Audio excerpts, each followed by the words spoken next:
¿Qué importancia hay en que los primeros cristianos se reunieran los domingos a celebrar la Santa Cena? ¿Qué significa que María Magdalena fuese al sepulcro siendo aún oscuro?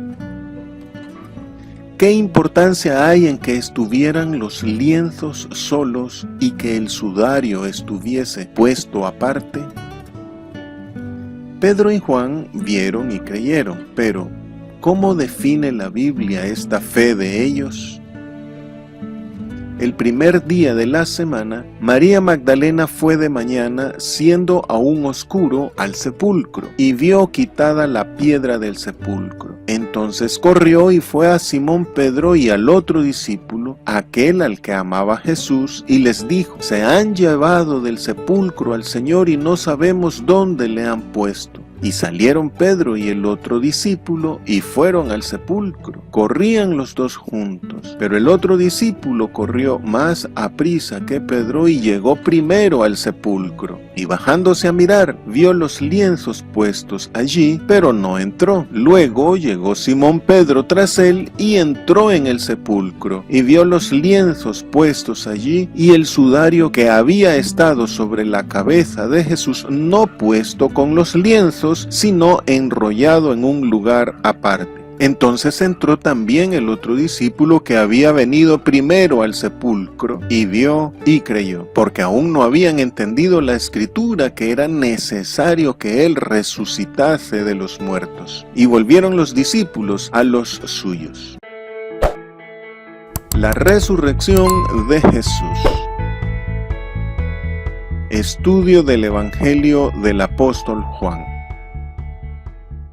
El primer día de la semana. En este mismo punto de narración, el apócrifo Evangelio de Pedro dice: el día del Señor. El Señor resucitó el domingo, el tercer día desde el viernes, según cuenta de calendario, no de reloj. No habiendo nada relevante que comentar del sábado o día de reposo, el apóstol Juan continúa su relato con el día domingo. Del sábado solo se puede decir que, al igual que en la creación de todas las cosas, el Señor Jesús también reposó el día séptimo de toda la obra que hizo. Esto nos lleva a computar el primer día de la semana como el día octavo de la creación y ver en el número 8 un símbolo del nuevo comienzo. El octavo día es el día de la abundancia, por cuanto es la superación del 7 de la perfección. Por esto, los primeros cristianos se reunían a celebrar la Eucaristía o la acción de gracias el domingo o primer día de la semana como una prolongación del sábado. Esto implica la sustitución del sábado por el domingo en la liturgia cristiana, y por esto, una semana después de la resurrección del Señor, vemos a los discípulos reuniéndose en domingo. María Magdalena. Es interesante notar que cada evangelio bíblico narra la resurrección desde la perspectiva de una mujer específica. El apóstol Mateo hace notar a la otra María, el evangelista Marcos a Salomé y el evangelista Lucas a Juana. Y aquí el apóstol Juan narra desde la perspectiva de María Magdalena. Quizá la razón de esto es que cada una de ellas sirvió de fuente a cada escritor para realizar la narración de este episodio, y explicaría la diferencia en la participación de un ángel o de dos ángeles con ellas, y también nos aclara el hecho que María Magdalena no iba junto con las demás mujeres, sino que llegó de primero. Las demás mujeres llegaron cuando ella andaba avisando a los discípulos. No obstante, los evangelios también incluyeron testimonios independientes. Por eso el evangelista Marcos aclara que María Magdalena fue la primera persona a la que se apareció el Señor Jesús ya resucitado, y el apóstol apóstol Mateo indica que el Señor Jesús se apareció a las demás mujeres cuando éstas iban a notificar sobre su resurrección. Por otro lado, es llamativo que los evangelios mencionan a las mujeres que estuvieron en la cruz yendo a la tumba del Señor y a algunas otras mujeres con ellas, pero ninguno menciona a María, la madre de Jesús, siendo aún oscuro. María Magdalena llega en la madrugada del domingo antes de las 6 de la mañana, es decir, ya por terminar la cuarta vigilia del domingo según la cuenta judía. Que haya llegado tan temprano indica ansiedad en María Magdalena, como la pastorcilla de Cantares que simboliza a la iglesia en sus noches de insomnio al saber que su amado se había ido. Teológicamente, el apóstol Juan ha relacionado la noche y la oscuridad con la ausencia de la verdad en la vida de las personas. Puede decirse entonces que María Magdalena va al sepulcro todavía en oscuridad, con la falsa idea de encontrar al Señor Jesús en la tumba. No va en búsqueda de un milagro, el de la resurrección, sino que solo va de visita a ver el sepulcro, a llorar, a ungir el cuerpo de Jesús, a emular lo que en vida había hecho María de Betania. Al no pensar en la probabilidad de la resurrección del Señor, María Magdalena se fijó más en la piedra removida de la entrada que en el interior de la tumba misma. Y esto predispuso su entendimiento de los sucesos, pensando que habían trasladado el cuerpo del Señor, que se lo habían llevado. A diferencia de María Magdalena, el evangelista Marcos dice que las otras mujeres llegaron al sepulcro cuando ya había salido el sol, sugiriendo que la verdad de la resurrección les resplandeció al ver la piedra removida. Vio la piedra quitada. Al narrar el entierro del Señor, el apóstol Juan no mencionó el detalle de la piedra a la entrada del sepulcro, pues solo busca complementar a los sinópticos. El evangelista Marcos anota la preocupación de las mujeres por la piedra puesta a la entrada del sepulcro,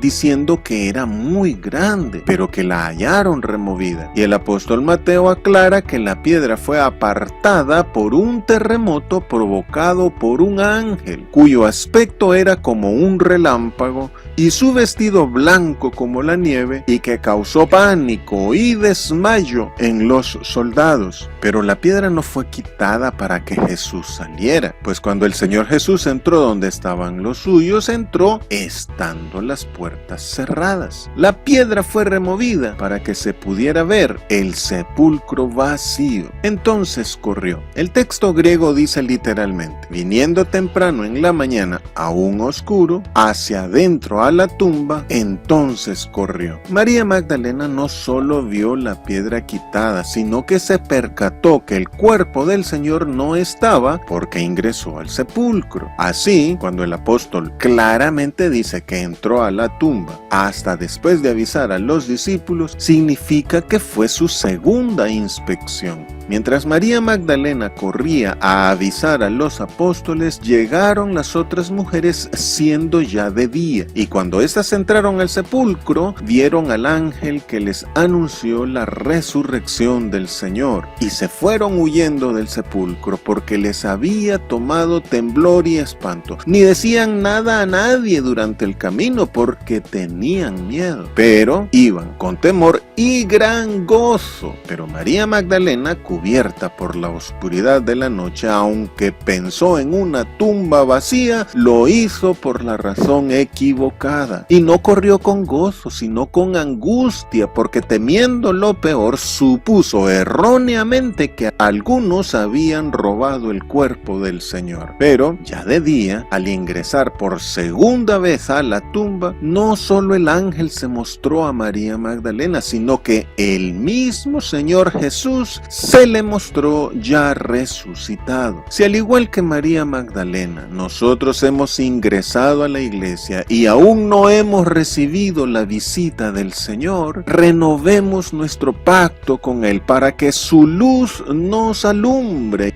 y entonces resplandecerá la verdad y la gloria del Señor sobre nosotros. vino a Pedro y al otro discípulo. Mientras las mujeres fueron muy temprano al sepulcro de Cristo, los discípulos habían dispuesto cada uno irse a lo suyo, tal y como el Señor se los había advertido. Sin embargo, los 11 y otros discípulos más aún estaban en contacto, y María Magdalena sabía dónde localizarlos y hacia allá se dirigió rápidamente antes que aquellos emprendieran el camino a sus propias cosas. En ese momento, el ángel encargó a las demás mujeres avisar a los discípulos que el Señor iba a encontrarse con ellos en Galilea, tal y como se los había dicho antes de morir. Así que, mientras las demás mujeres iban a anunciar la resurrección del Señor, los discípulos Pedro y Juan venían en camino hacia el sepulcro vacío. No obstante, las demás mujeres avisaron al resto de discípulos tal y como lo expresaron los 2 discípulos que iban a Emaús. Se han llevado al Señor. A diferencia de la cercanía y de la fe del apóstol Juan respecto del Señor Jesús, María Magdalena muestra que no ha tenido un encuentro personal con el Señor. Esto la coloca más cerca de los maestros judíos, por lo que, al igual que ellos, piensa en la posibilidad de que hurtaron el cuerpo del Señor. El apóstol Mateo precisa que los principales sacerdotes y fariseos solicitaron guardias y el sellado de la tumba para evitar el robo del cuerpo del Señor y que se dijera que resucitó. También señala que los principales sacerdotes sobornaron con mucho dinero a los soldados testigos de la resurrección para que difundieran la idea del hurto. Esta idea del robo del cuerpo de Jesús se difundió tanto que el emperador romano, quizá Tiberio o Claudio, para el año 41 después de Cristo mandó a publicar en Nazaret un edicto tallado en mármol con el que penalizaba la vandalización de sepulcros y el hurto de cadáveres de su tumba. Culpar a los discípulos de la desaparición del cuerpo de Jesús implica la acusación de profanar el cuerpo de su maestro, cosa impensable para judíos tan devotos como los discípulos del Señor. Entonces, tanto la narración del apóstol Mateo como la del apóstol Juan con María Magdalena buscan corregir la idea del hurto del cuerpo del Señor y afirmar su resurrección. No sabemos. En su testimonio, María Magdalena proyecta en los demás su percepción personal y su particular experiencia de los hechos. Al hablar en plural, María Magdalena asume que todos piensan igual que ella y que la razón del sepulcro vacío se debe a una profanación del sepulcro del Señor. Salió Pedro y el otro discípulo. El evangelista Lucas dice que la noticia de su resurrección fue dada por las mujeres a todos los discípulos y comenta que ni los 11 ni los que estaban con ellos creyeron a las mujeres, excepto el discípulo Pedro, que salió corriendo a ver, coincidiendo con la narración del apóstol Juan. Una lectura comparada de los evangelios nos presenta la secuencia de los hechos así. Primero, María Magdalena llegó al sepulcro y salió a avisar a los discípulos que la tumba fue profanada. Segundo, las demás mujeres llegan al sepulcro y salen a avisar de la resurrección del Señor. Tercero, Pedro y Juan salen a revisar la tumba. Cuarto, ya resucitado, el Señor aparece a María Magdalena y luego a las demás mujeres. Vio los lienzos, mas no entró. El apóstol Juan no dice que haya visto el sudario. Parece que desde afuera no se podía divisar. Algunos autores católicos romanos, por su sesgada y errónea doctrina de la primacía de Pedro, dicen que el discípulo Juan, reconociendo la supremacía de Pedro, le dejó entrar a él primero. ¿Por qué el discípulo Pedro entró primero? El evangelio no lo dice, por lo que cualquier razón que se exprese será especulativa. Pero Es innegable que en estos momentos la fe y la cercanía con el Señor Jesús del discípulo Juan era mucho mayor que la del discípulo Pedro, quien hacía 3 días había negado a su Señor. En todo caso, el Señor Jesucristo establece que el mayor en el reino de los cielos es el que sirve a los demás. No es cristiano buscar preeminencias en la iglesia, sino trabajar conforme a la medida de fe y el don recibidos y para la gloria de Dios. Pedro vio los lienzos y el sudario. El evangelista Lucas, además de que no menciona el sudario, dice que Pedro vio los lienzos solos. Ante esto, algunos creen ver aquí una contradicción con el apóstol Juan, pero con lienzos solos, el evangelista Lucas únicamente quiere decir que el Señor Jesús no estaba ahí. Por otro lado, el apóstol Juan señala que el sudario estaba puesto aparte, indicando una conducta ordenada del Señor Jesús al levantarse del sueño. También indica que en caso de robo del cuerpo del Señor, por la prisa difícilmente hubiera quedado todo en su lugar, menos en orden.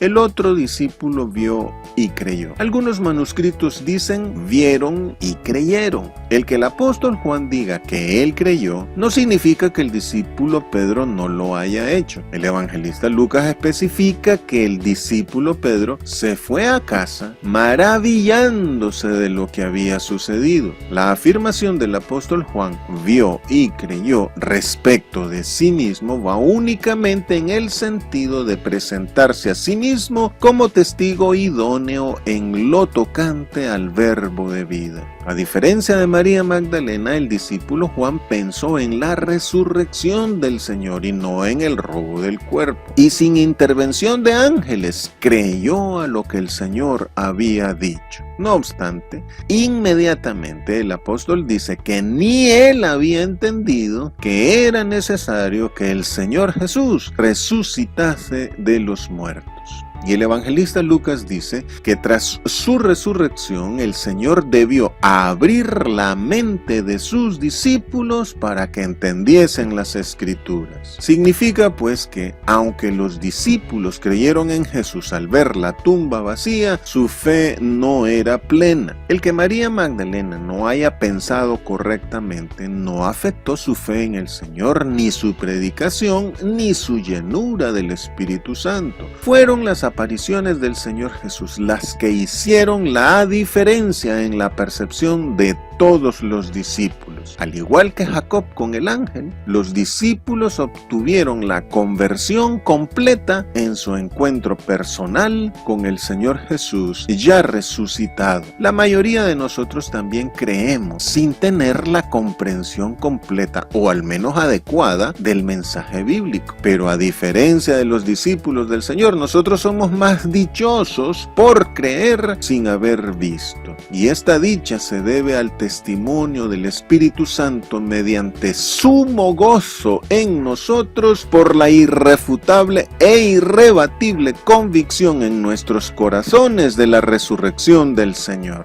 Y si alguno de vosotros tiene falta de sabiduría, pídala a Dios, el cual da a todos abundantemente y sin reproche, y le será dada. No sabían la Escritura. Algunos manuscritos colocan estos versículos después del versículo 11 del capítulo 20 para incluir a María Magdalena entre los que no entendían. Se evidencia aquí que aunque se dice que el otro discípulo creyó, no significa que las dudas no le asaltasen la mente, pues le faltaba la convicción que da el Espíritu Santo. ¿Cuántas veces los discípulos habrían leído y comentado las profecías sobre la resurrección del Mesías en la sinagoga y no se les había hecho evidente? ¿cuántos otros habrían rechazado esta doctrina de su resurrección tan solo porque jamás lo habían escuchado en la sinagoga? En el capítulo 16 de Juan, el Señor Jesucristo hizo alusión a la profecía de Isaías 26 del 19 al 21 que habla de la resurrección de los muertos, aplicándosela a él mismo. Y los evangelios registran varias veces en las que el Señor Jesús explícitamente anunció su resurrección, pero ni así lograron captar la idea. Es que, dice el evangelista Marcos, que no entendemos por la dureza de nuestro corazón. Y el Señor dice que la lentitud para creerle a Él y a las Escrituras es insensatez.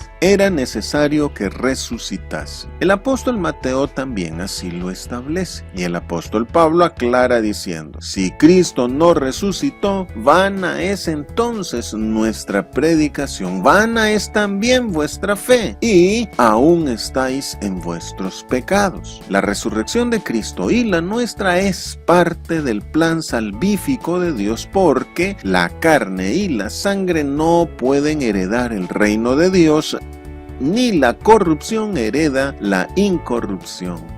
De aquí que quienes estén vivos cuando Cristo vuelva por segunda vez deben ser transformados de corruptible a incorruptible y de deshonra a gloria. Volvieron a los suyos. El apóstol Juan aquí se refiere solo a él y al discípulo Pedro, diciendo que se regresaron a la casa en Jerusalén donde estaban los 11 reunidos tras la muerte del Señor Jesús. Ningún discípulo había visto al Señor resucitado. Solo 2 de ellos habían verificado el sepulcro vacío. Solo las mujeres que llegaron a anunciarles su resurrección le habían visto ya con vida.